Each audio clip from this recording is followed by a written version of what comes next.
mais xale seetaan nga match Sénégal barki démb bi ñoom ak Bénin yi.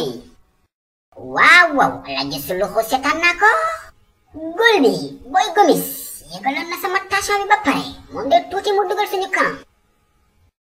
mais xale ndekete Aliou Cissé moo raw Pep Guardiola. du moroomu Zinedine Zidane ci kër laa lay wax nii.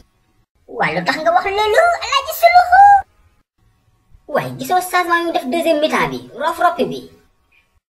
dafa génne Boy Diawé Bogué Kalta dugal Boy Krépin Diatta rek match bi changé laa la wax nii. non xale Aliou Cissé màgget la waaye il est vraiment trop intelligent.